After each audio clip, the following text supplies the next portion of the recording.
Siku moja nilikuja kustuka, nimeamka, pembeni yangu kulikuwa na mwanaume ambaye sikuwa namfahamu. Mwanaume huyo alikuwa amelala. Nilipojiangalia nikaja kugundua kuwa nilikuwa amelala na mimi.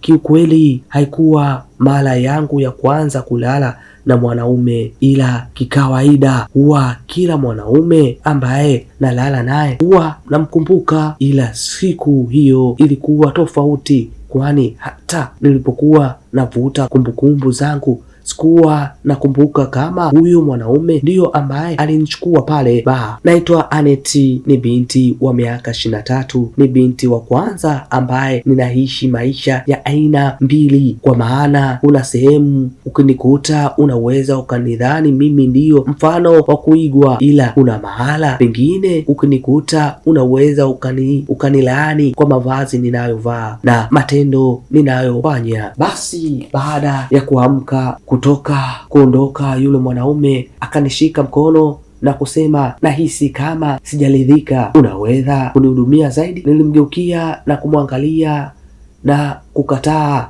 kwa maana kwa muda huo nilikuwa natakiwa kufika nyumbani, kwa maana mimi ndiyo mfanya usafi wa kanisa ambalo lilikuwa pale mtaani kwetu.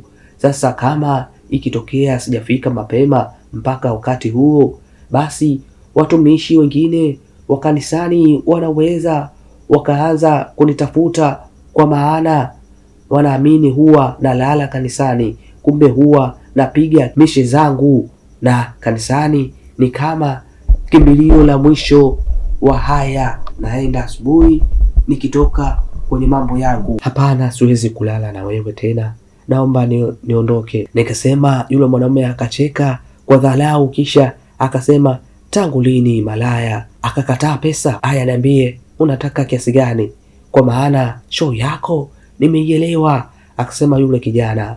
Niliangalia saa, ilikuwa tayari saa 12:30 na saa 1 kamili kuna ibada fupi inatakiwa kufanywa kanisani. Nikaona niondoke tu, lakini 200,000 unaonaje nikikulipa 200,000 kwa sababu ya kunihudumia? Akasema yule mwanaume. Na kiukweli nilipokuja kusikia hicho kiwango cha pesa, ni kama moyo wangu ulianza kulegea. Nikageuka kisha nikasema sawa, 200,000 kwa dakika 10. Yule mwanaume akakubali na nikampa show, ila zile haraka. Baada ya hapo akanilipa pesa yangu, akaanza kuondoka. Nikashangaa ananiita, kisha akasema, unaonaje kama ukiniachia namba zako za simu kwa siku nyingine ambayo nitakuhitaji? Nafanya kazi pale kwenye baa ya Golden Flower, kama una shida na mimi unaweza kuja pale na utaniona. Nikajibu, kisha nikaanza kuwahi kanisani na kumwacha yule mwanaume akiwa ananiangalia tu. Najua kuna watu watashangaa, ila siku zote kwenye maisha hakikisha hukumu, hakuna lawama wa kumlaumu mtu bila kujua unayoyapitia. Basi nikaenda kanisani, na kweli nilikuwa nimechelewa na nilikuwa nimeshaanza kutafutwa, kwa maana sio kawaida yangu kwa mtu kuja kanisani na kunikosa kila siku. Aliyeniona alitaka kujua kuwa nilikuwa wapi.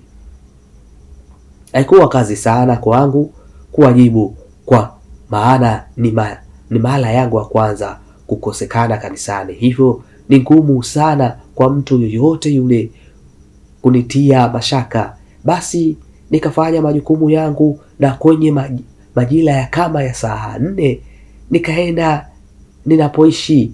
Nilikuwa naishi na dada yangu, yeye ndio alikuwa kahaba anayefahamika, na mara kadhaa watu wa nje walikuwa wananisisitiza nimusie abadilike kweli. Sikupenda tabia yake, kwa maana yeye ndio kasababisha mimi nikawa najiuza, kwa maana kwanza pesa yake hakuwa ananipa hata 100, na kingine tulikuwa tunahitaji pesa nyingi sana. Tukajiwekea kila siku kila mmoja wetu aweke 50,000. Ilikuwa ni ngumu sana kwangu kupata kiasi chote hicho cha pesa. Ndipo siku moja dada akanitaka niende naye kwenye mizunguko yake ya ukahaba. Nilikataa sana, ila alinilazimisha na kuniambia kuwa kanitafutia kazi ya usiku. Ndipo nikakuta kazi ya baa. Nilikaa pia kufanya ile kazi. Baada akaniambia kuwa nikikataa basi anaomba nikapange mwenyewe, maana hata mimi najua ni kiasi gani tulikuwa tunahitaji pesa. Sasa nikaona kama kazi ya baa ni nafuu kuliko kujiuza, na vile nitakuwa nafanya usiku ndio kabisa, kwa maana usiku naenda kazini, lakini asubuhi naendelea na utumishi wangu wa Mungu. Lakini haikuwa rahisi kufanya kazi tu ya baa usiku bila kujiuza. Na kwa aina ya baa nilikuwa nafanya kazi, kila mhudumu pale alikuwa ni changu doa, na meneja alikuwa anazingatia sana kumfurahisha mteja, kwa maana mteja akikutaka kimwili ni kosa kumkatalia, kwa maana unamfukuzia wateja na unamfukuza baa pale, inapoteza mvuto. Mara ya kwanza ambayo nilitakiwa na mteja nilikataa, ila sijui hata ilikuwaje, maana mara ya mwisho nakumbuka huyu mteja baada ya mimi kukataa akataka nimpe kampani. Basi nikakaa naye tukawa tunakunywa pale, na mimi huwa situmii kabisa kilevi, lakini ilipokuja kuamka asubuhi, yule mwanaume ambaye nilikuwa na kunywa naye alikuwa amelala pembeni yangu, na mapaja yangu yalikuwa yananiuma sana, kwa maana nilikuwa nimetolewa bikra kipuuzi sana. Nikaamka na kukata kuondoka, ila sikuwa naweza hata kupiga hatua. Yule mwanaume akaamka na kuanza kucheka, kisha akasema, una show mbovu sana. Ningejua kama ni bika wala nisingekugusa, akasema yule mwanaume, kwani amelala na mimi bila ridhaa yangu. Nikauliza kwa sauti ya ukali kidogo. Yule mwanaume akacheka kidogo, kisha akasema, bila ridhaa yako, ila kwa ridhaa ya meneja wako. Pesa zako hizo hapo mezani, akasema yule mwanaume akiwa amevaa kana kwamba alikuwa anataka kuondoka. Nikaenda kumshika na kuanza kumlalamikia, ila alinisukuma huko, kisha akawa ananiambia kuwa anajua sana kuninunua kwa maana hata hajafurahi show kwa kuwa nilikuwa bikra. Maneno yake yaliniumiza sana, kwa maana kwa fikra zangu niliamini kuwa mwanaume akikukuta bikra basi anakuheshimu sana, ila ilikuwa tofauti sana kwa huyu kijana. Basi kwa tabu nikaanza kujiandaa na kurudi nyumbani, na siku hiyo sikuwa naweza kabisa kwenda kanisani, kwa maana nilikuwa najisikia vibaya sana. Dada yangu alirudi na kuanza kumlaumu na kumsimulia kilichonikuta. Akacheka sana, kisha akasema, hiyo bikra ulikuwa unataka kuitunza mpaka lini? Yaani ni bora ilivyotolewa ili uweze kukifanyia kazi kipochi manyoya chako. vizuri. Akasema dada yangu aliyekuwa anaitwa Wema. Nilianza kukemea kimoyomoyo na kumuona kama anataka kunipeleka kwenye njia ya kuzimu. Sikutaka kuendelea kumsikiliza, nikalala zangu, kisha nikalala. Nimekuja kuamka na dada Wema huyo hapa alikuwa na juisi na chipsi, akanipa nile, ila hata sijui ilikuwaje, kwa maana mara baada kula kile chakula nikawa kama mwenda wazimu. Nikaanza kumuomba dada Wema anifundishe staili mbalimbali za kukatika. Akaanza kunifundisha pale, nikawa najifunza kwa juhudi, kama kwamba nishamaliza kujifunza naenda kufanya mtihani. Baada ya kunifundisha kwa masaa kadhaa, akaondoka zake kwenda kwenye kazi zake na kuniambia kuwa leo nisitoke kwa maana afya yangu haikuwa sawa. Basi siku hiyo ikapita, majogoo ya siku mpya yakapambazuka, na kama kawaida yangu misa ya asubuhi haikunipita, na dada yangu alirudi, maana ana kawaida ya kurudi kwenye saa 4 hivi. Alikuwa kachoka sana, na aliponipitiliza moja kwa moja mpaka kitandani alilala, na baada ya kulala aliamka kwenye majira ya kama saa 1 kasoro usiku, ambapo alienda kuleta chakula Idi. Ila safari hii nilipokula kile chakula nilikuwa na hamu sana ya mwanaume, na nikawa kuna kitu alikuwa ameniwekea. Basi nikaondoka naye mpaka kule baa, na siku hiyo mwanaume ambaye alikuwa ananihitaji alikuwa ni baba mtu mzima. Nikaenda kulala naye, na ndiyo ikawa ni kawaida yangu sasa kulala na wanaume. Na asubuhi na mapema na wahi kanisani kushiriki kwenye misa ya kwanza na kufanya usafi kanisani, mpaka ilipofika ile siku ambapo niliamka pembeni ya mwanaume ambaye sikuwa namjua, na nilishangaa kwa nini sikuwa namkumbuka yule kaka, kwa maana sio kawaida kabisa nilale na mwanaume ambaye simjui hata mara moja. Na ndiyo akaniomba show nyingine, akanipa 200,000. Kumbe yule mwanaume alielewa show yangu bana, kwa maana siku iliyofuata alikuja mpaka pale baa ambapo nilikuwa nafanya kazi. Akataka siku hiyo ahudumiwe na mimi tu.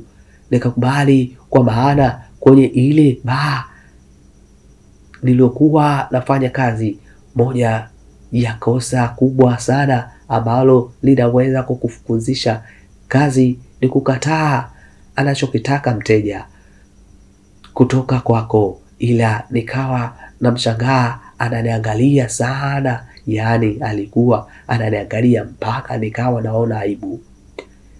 Unajua wewe ni mzuri sana, niambie kwa nini umechagua kuwa kahaba? Akaniuliza. Haikuhusu wewe, kama unataka huduma sema nikuhudumie, na sio unakuja kuniuliza maswali ambayo sijaelewa kabisa. Nikujibu vipi? Naona kama nishakutosheka na unywaji. Unaonaje kama ukienda kunipa ile huduma nyingine? Akasema yule mwanaume. Sikukataa, kwa maana kwanza analipa pesa nyingi kuliko mteja mwingine yoyote, kwa maana siku hiyo nayo aliniwekea 200,000. Nikasema sasa huyu ndiyo mteja bora, yani leo naenda kumpa vyote alivyonipa baba. Basi tumefika kwenye mtukati, nikaanza kazi kidume, nikaanza kutoa miguno polepole Mara ghafla akaanza kupiga kelele za utu uzima, za utamu, ndio akawa kama ananizidisha munkali wa kujituma. Nikajituma mpaka akawa hoi, kisha nikataka kuondoka pale chumbani. Nikashangaa ananivuta, kisha akasema, unaenda wapi? Naenda kutafuta mteja mwingine. Nikajibu. Akashusha pumzi, kisha akasema, vipi kulala na mimi mpaka asubuhi ni bei gani? Kwa maana nilishawahi kukuambia kuwa wewe ni fundi, na kweli wewe ni fundi, na kuhitaji mpaka asubuhi. Akasema yule mwanaume, na wakati huo sikuwa hata namjua jina. Ongeza 100,000. Akatoa wallet yake, kisha akanipa 1,500,000. Ikabidi nikubali. Nikakaa naye mpaka saa 11:30, kisha nikamtoloka, kwa maana nilikuwa natakiwa kwenda kuhudhuria ibada ya asubuhi kanisani na kufanya usafi. Na mara baada ya kutoka kanisani, nikashangaa namuona mtu kapaki gari kwenye ule mtaa wetu. Nilipomwangalia vizuri, nikamuona ni yule kijana. Nilistuka sana, kwa maana nilihisi atakuja kunivunja na kuniharibu taswira yangu pale mtaani, kwa maana ni yeye anajua kuwa najiuza, ila kila mtu anajua kuwa mimi ni binti mstaarabu na mwenye hofu ya Mungu, tena ni mfano kuigwa. Kuna watu wanauliza hizi hisia siku zinazotoa wapi? Labda ni wajibu kabisa, sijaendelea na kisa changu. Tafuta kungumanga, saga, kisha pika uji wako, changanya na kungumanga. Ina harufu mbaya, ila kunywa alafu jipe masaa. Kuna ambao hisia zinapanda chapu, kuna ambao mpaka muda fulani upite. Haya, sasa tuendelee. Nilistuka sana, nikataka kukwepa, ila nikawa aliniona, akaja mpaka nilipo, kisha akasema, posh baby. Nikajifanya sijasikia, kwa maana jina langu la kwenye udangulo ndio hilo. Nikawa naendelea kutembea, kuna namna akapita, akamuuliza, samahani mama, huyu binti anaitwa nani? Vipi kijana wangu, na wewe unataka kumuona? Kwa maana kila familia inatamani kijana wake aoe mwanamke kama huyu. Kwa maana kwanza ana adabu sana na ana hofu ya Mungu mno. Kila mtu hapa mtaani anampenda Aneti wetu. Akasema yule mama, na mimi wakati huo nilikuwa naendelea kutembea. Baada ya kusikia jina langu nikamsikia yule kijana anasema, asante sana mama. Kisha akaanza kunikimbilia na kuita Aneti. Sasa safari hii nikageuka, na aliponifikia nikaanza kumwambia, Bwana Yesu asifiwe, huku naangalia chini. Yule kijana akashangaa sana, kisha akajibu, milele amina, na kuanza kusema, samahani, sijui kama nimekufananisha au kama ni wewe, kwani unalo jina lingine ambalo unaitwa Posh baby? Akaniuliza, hapana, sina jina kama hilo, mimi naitwa Anet Julius. Hilo Posh baby ndiyo nini? Nikauliza, nikawa najifanya kama sijamuelewa vile, kwa maana niliogopa sana asije kuniharibia CV yangu ya pale mtaani. Oh, sorry, nitakuwa nimekufananisha nadhani. Kama hautojali, naomba tukae sehemu tuzungumze. Akasema yule kijana, naogopa sana kuongea na wanaume, maana naogopa sifa mbaya zisije kwenda kanisani kwetu, na kuomba kama unataka kuniambia jambo lolote lile, niambie mapema niondoke zangu. Nikaanza kuongea kwa sauti fulani ya aibu sana, kana kwamba ni binti fulani nisiye na hatia kabisa. Naitwa Julius, ni engineer, yani nimesomea civil engineering, na hapa nilikuwa namtafuta mtu mbadi. Umefanana naye sana, kwani mpo mapacha? Akaniuliza. Hapana, mimi naishi na dada yangu, na dada yangu hata hatujafanana. Yeye anafanana na baba na mimi nimefanana na mama, ila kuna mtu anasema pia kuna sehemu aishawahi kuniona. Nikamshangaa sana, kwa maana mimi mchana nashinda nyumbani, ila usiku huwa nalala kanisani, kwa sababu mimi ndio huwa nafanya usafi asubuhi kanisani, na naandaa mazingira ya morning pia kanisani kila siku. So huenda umenifananisha au kuna mtu kafanana na mimi kama unavyosema. Nikajibu. Yule kaka akahema kidogo, kisha akasema, sawa, nimekuelewa mama, kwani una mahusiano? Shindwa kwa jina la Yesu, shindwa pepo mchafu. Unataka niwe na mwanaume ili nivunje amri ya 6 ya Mungu? Bwana wangu, mimi siwezi kuwa na mahusiano. Haleluya, labda niwe na mume, ila bado sijapata mume. Nikasema, na wakati nimesha nyanuliwa mpaka hata sijui idadi ya wanaume ambao nimewahi kutembea nao.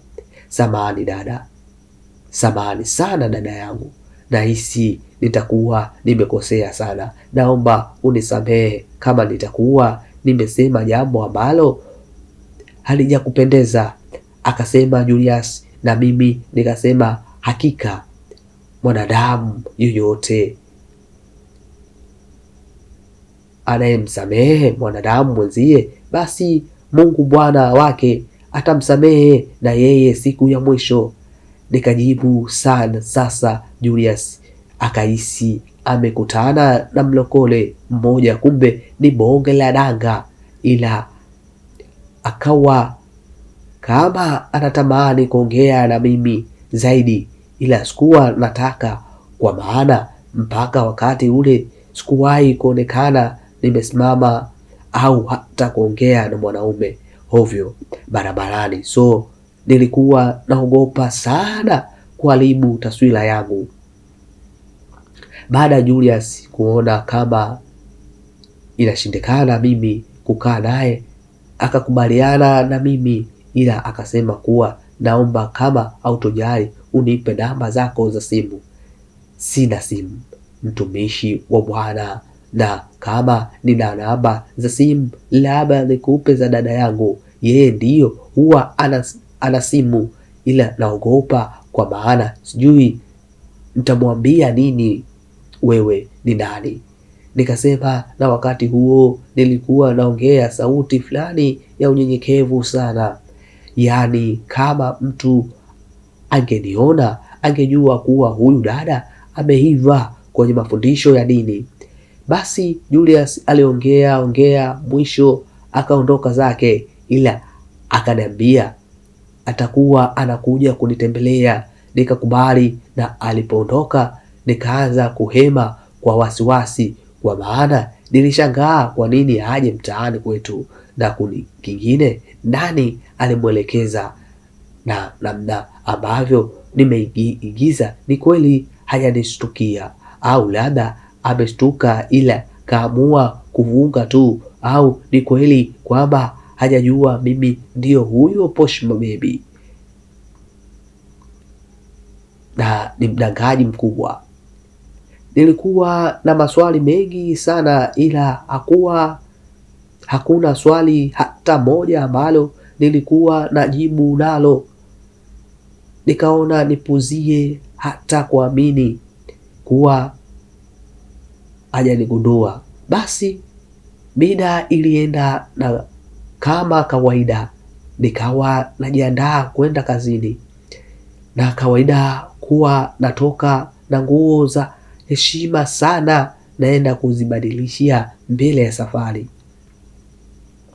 Kama kawaida yangu nilifika pale Night Club and Bar, nikaanza kazi yangu nikiwa namhudumia wateja. Nikahisi nimeshikwa bega, kugeuka ni Julius. Nikamwangalia, nikashangaa anaanza kucheka kwa dharau, kisha akasema, unadhani mzuri ni wewe peke yako? Kuna watu ni wazuri maana na wana hofu ya Mungu, na sio kama wewe mdanganyi. Unaelewa? Na kila mwanaume. Ndio umekuja kuniambia hicho tu au kuna jambo lingine? Nikauliza. Akacheka kwa dharau, kisha akasema, lingine lipi? Na wakati wewe mwenyewe unajua kuwa wewe ni kahaba aka mdanganyi. Mungu ananipenda sana, kwa maana nilikuwa nataka kuangukia kwenye mkono wa kahaba, ila Mungu akaona sio sawa kijana wake kama mimi nianze kumpenda kahaba. Na kuna mabinti wana hofu ya Mungu na wameokoka na kumpenda Bwana huko mitaani, ambao wapo kama wewe tu. So Mungu kaamua kunionyesha hawa wangu, na kwa taarifa yako kuna mtu umefanana naye na wewe kila kitu, ila hana tabia kama zako.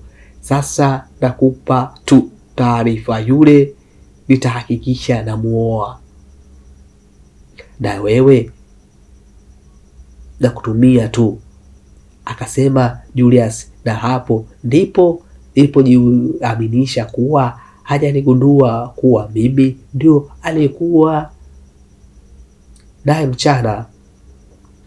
Usiku huo kwenye mwonekano mwingine. Sasa nikawaza, huyu ni lazima nimchezee movie, nani asije akajua kuwa anakuwaga na mtu mmoja huyo mwenye maeneo tofauti. Unataka huduma au? Maana sijui ni kwa nini mpaka muda huu unaongea sana. Nikasema, nina $100,000, njoo unipe raha na ujue kuwa sitakaa nikuoe. Nitaoa mwanamke ambaye ametulia, akasema Julius. Nikawa nimemshangaa, na kuna muda nikawa nahisi kama kalewa vile ila sikujali. Nikaanza naye chocho kwa chocho, nikaanza kumpa maono yaani alikuwa analia tu kuwa sitakuoa wewe, hata kama ukinichanganya siwezi kuoa kahaba mimi.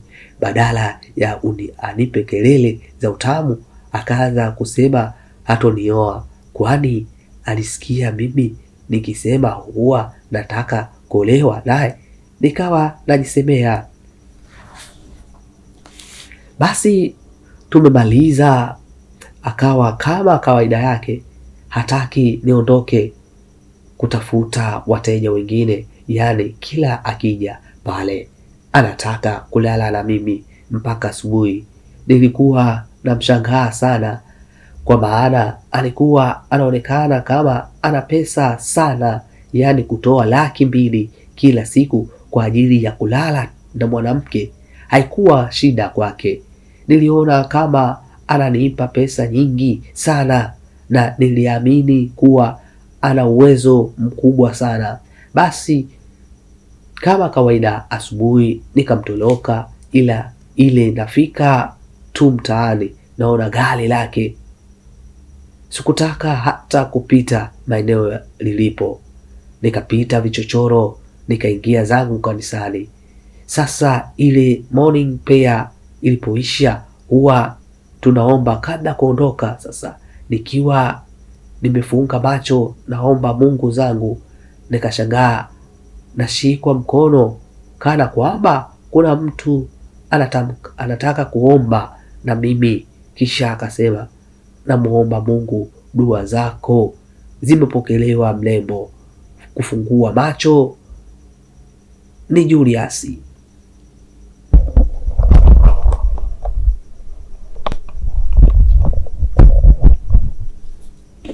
Alikuwa ananukia perfume yangu, ila wakati huo nilikuwa nimebadilisha nguo na nikiwa kwenye begi upande wangu wa uchamungu, hata manukato sipakagi. Nikashangaa Julius amenikumbatia, kisha akasema, naomba nisamee sana mama, naomba nisamee mno, ni tamaa tu zinaniponza, ila wewe ndiyo mke, wewe ndiyo mwanamke wa maisha yangu, na kupenda Aneti. Samahani kaka Julius, kwa nini unaomba msamaha na wakati mimi sio mke wako wala sio mpenzi wako? Nikajifanya nauliza, akaniangalia kwa sekunde kadhaa, kisha akasema, natamani sana kukuoa, sijui kama utakubali kuwa na mimi, na kingine natamani leo kutoka kidogo na wewe, ikiwezekana unipeleke unapoishi na nikununulie baadhi ya vitu. Nikaomba, kaka yangu, mimi najua wanaume,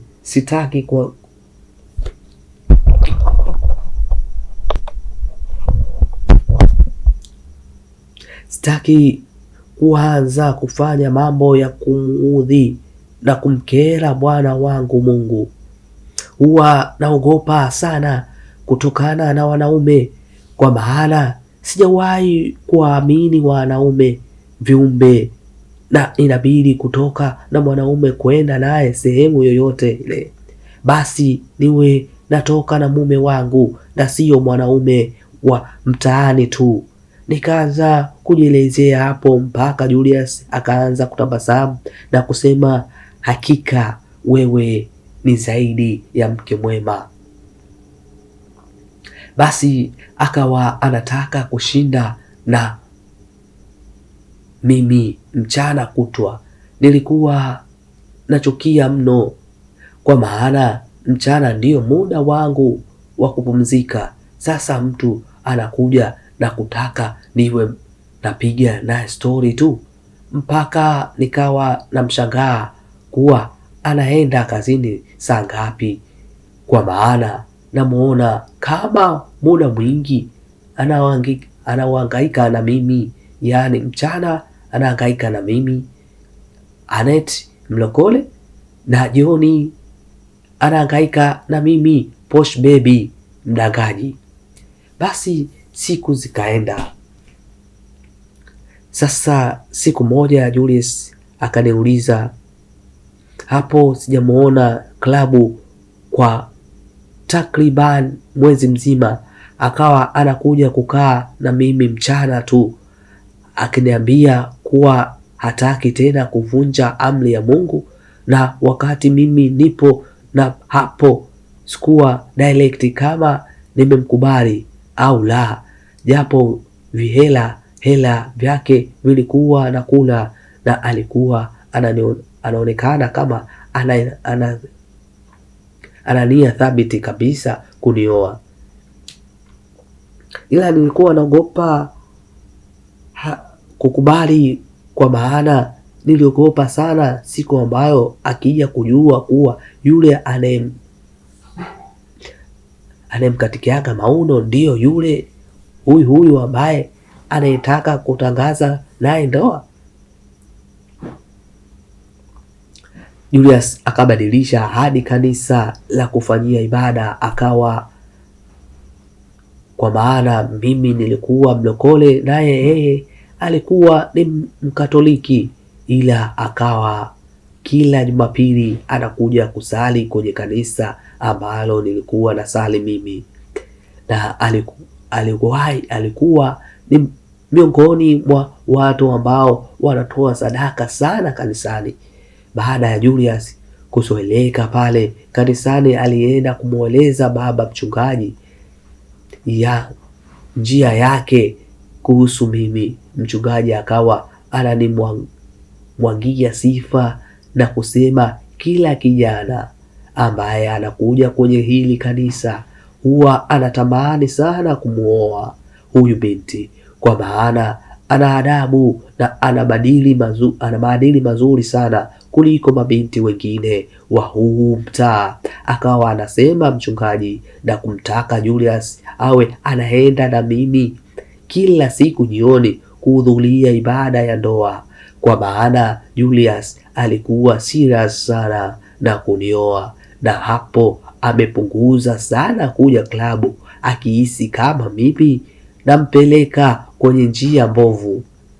Siku ya kwanza ambayo alikuja kanisani kwa ajili ya elimu ya mahusiano, sasa wakati ambao tunataka, nikashangaa ananikumbatia hapo, mimi najifanya naangalia tu chini tu, maana kwamba naonewa. Kisha akasema, sitamani kuvunja usichana wako kabla ya ndoa, ila naomba walau tukisi tu, kwa maana mimi ni mwanaume na nakupenda sana Aneti. Nashindwa kukaa muda mrefu na mwanaume ninayempenda na nisifanye naye chochote, nashindwa. Maana akawa anasema Julius, hakika yule anayetamani dhambi naye ni mtenda dhambi. Kwanza tunaambiwa maovu utamuoa maovu mwenzake. Nadhani unatakiwa ukatafute maovu mwenzio ili akupe unachotaka, kwa maana najua nikikubali leo utataka nivunje na amri 6 ya Mungu, maana wanaume mimi na wajua. Nikaanza kujitetea hapo, no mama, just aikisi, yani basi ututu, kwa maana I'm so high. Akasema Julius. Nikajifanya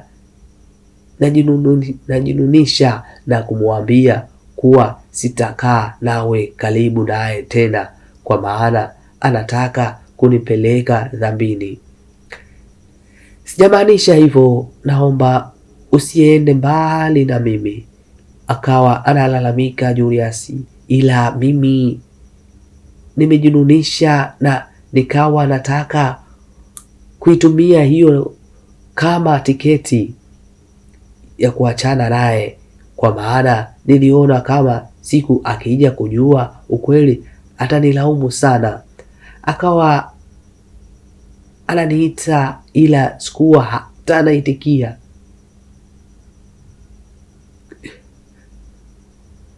Nikawa naendelea zangu na safari zangu, na yeye akaanza kuniita tu. Nimefika nyumbani nikamkuta dada yangu ndio anajiandaa ila aende kwenye shughuli zake. Akaniona kama siko sawa, ikabidi aniulize nina shida gani. Unakumbuka nilishawahi kukuambia kuwa kuna mwanaume ambaye nikiendaka kwenye zile kazi zetu, yeye ndio huwa ananunua kila siku? Nikasema ndio nakumbuka. Akajibu dada yangu, sasa yule mwanaume amekuja mtaani na anataka kunioa. Mimi nikawa sijamkubali wala sijamkataa, kwa maana anajua kuhonga. Sasa leo akawa anataka kunibusu, nikakataa, kwa maana naogopa tusije kufika mbali na aje kunigundua kuwa mimi ndiyo yule wa klabu na ndiyo huyu mlokole, kwa maana anaonekana kuamini kama mimi sio yule wa klabu, na yule wa klabu ni mwingine, na huyu anayeshinda kwenye nyumba za ibada ni mwingine. Nikasema dada yangu akaanza kucheka, kisha akasema safari hii umepatikana.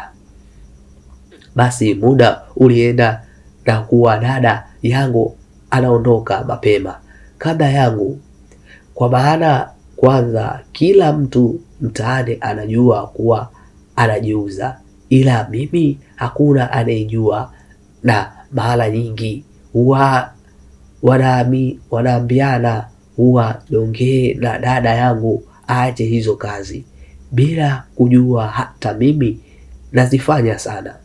Basi mida yangu ikafika, na kama kawaida yangu nikatoka mtaani na mavazi yangu ya heshima, nikaita boda hadi kazini. Nimefika kazini nikaambiwa kuna wageni wangu. Nimefika nikamkuta Julius na watu wengine wawili, ila mmoja aliponiona alisimama na kusema, wewe unafuata nini huku? Alikuwa ni kijana mmoja ambaye nilisoma naye chuo, na alikuwa ni rafiki yangu sana, kiasi kwamba tulikuwa tunaweza kusoma wote mpaka asubuhi na tukalala sehemu moja bila hata kutamaniana. Aliposimama nikamkumbatia, kisha nikamwambia kuwa naitwa Posh Baby, please naomba usiniite jina langu hapa, la usimwambie mtu yoyote yule jina langu halisi. Akakubali, ila wakati wote Julius akanikata jicho Baby pamoja na huyo kaka alikuwa anaitwa Jafet. Kisha akasema huyo sasa ni hivi, ni changu doa, kwa hiyo usifikiri yako yuko kama rafiki yako wa zamani, sasa hivi ni kahaba. Akawa anasema Julius mpaka Jafet akawa anashangaa kwa nini wenzake ananongelea vibaya hivyo. Julius, kuwa na adabu. Kwa nini unamwongelea kama mtu unayemchukia sana? Hebu niambie amekukosea nini? Akauliza Jafet. Julius akacheka sana kwa dharau, kisha akasema, tangu lini mimi nikawa na muda wa kuchukiana na kugombana na malaya? Naomba uniheshimu. Nilikuwa nakupa tahadhari tu kuwa huyo mwanamke ambaye unamuona kama rafiki yako ni changudoa, tena wale machangudoa waliobebea kabisa, yani hachagui umri wala lika, haangalii sura wala tabia, wao ni pesa tu, yani pesa ndiyo kipaumbele chao. So ni kama nilikuwa nakupa tahadhari tu, kwa maana na kuona kama umechanganyikiwa sana. Akawa anasema Julius, nina uhakika humjui huyu mwanamke, so naomba usimwangalie kama unamjua sana. Akasema Jafet, kisha akanishika mkono na kutoka na mimi pembeni. Hebu niambie Anet, una shida gani mama? Kwa maana naona kama maisha yako hayapo sawa, na kwa namna ambavyo nilikuwa na kujua ulikuwa ni binti wa kanisa, binti ambaye ulikuwa na maadili sana, ila sasa sijui hapa katikati kukakutwa na nini, kitu gani mpaka umekuwa hivi? Akasema Jafet, maisha ndo yamenifanya nikawa maabedi, maisha ndio yananifanya nikawa kahaba, maisha ndio yananifanya niwe nilivyokuwa leo, ila hata mimi sipendi kuwa hivi, kwa maana naumia sana kuona kuwa natumia mwili wangu kama chanzo cha kipato. Nikawa nasema kwa sauti ya kimajonzi, lakini una cheti kizuri sana, na wewe ni miongoni mwa wanafunzi bora sana pale chuoni, na najua pia ulipata GPA nzuri sana, lakini bado sielewi kabisa kwa nini umekuwa hivi. Akawa anaendelea kuuliza Jafet, ila wakati wote Julius hakuwa na amani. Alikuwa anajipitisha pitisha tu kama kwamba kuna kitu anatafuta, kumbe roho inamuuma. Kama nini? Alitaka kujua naongea naye nini Jafet, ila ndio ujasiri wa kuja na kutuuliza kuwa tunaongea nini ndio hakuwa nao kabisa. Alijipitisha pitisha mpaka ikawa kero sasa, kwa maana alikuwa kama hataki kuniona naongea na Jafet. Basi muda ulienda na Julius ni kama uzalendo ukawa umemshinda, ikabidi atufate. Kisha akasema, unajua leo sirudi kabisa nyumbani, so kama hautojali naomba tukawahi vyumba, kwa maana hii sehemu naijua vizuri. Ukichelewa kidogo unaweza ukakosa chumba, akajikuta unalala kwenye koldo.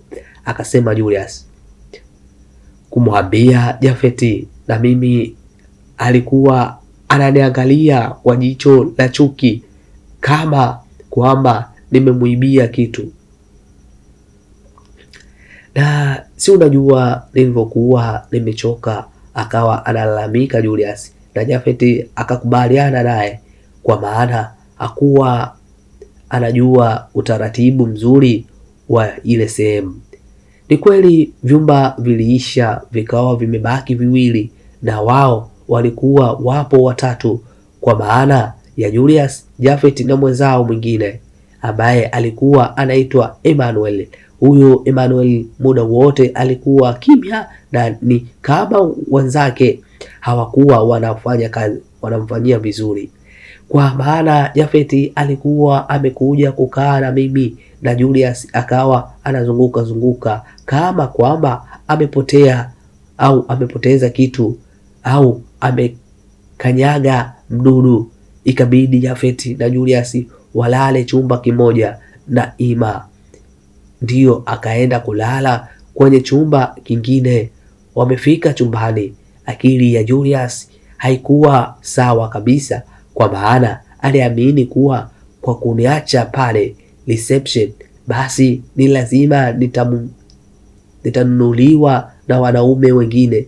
Akawa anajishangaa ni kwa nini ana wivu sana na mimi,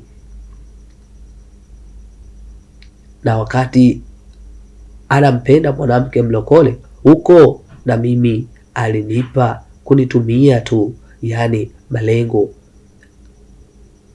apange na Anet, ila hamu zake mimi ndio nimtoe, akiamini kwa kufanya hivyo atakuwa anahisi yuko na Anet kitandani, kwa maana namna alivyo Anet aliamini asingekubali kulala naye mpaka ndoa, na wanaume ni wagumu sana kuvumilia hilo, ila ndio akawa anajipa moyo kuwa yule ambaye amekutana naye, ambaye ana taswira ya kilokole na akakutana naye kila wakati, ndio wengine kama ilivyokuwa si sahihi zaidi ni mwanamke, ila ndio akawa anajipa moyo kuwa yule ambaye amekutana naye, ambaye ana taswira ya kilokole na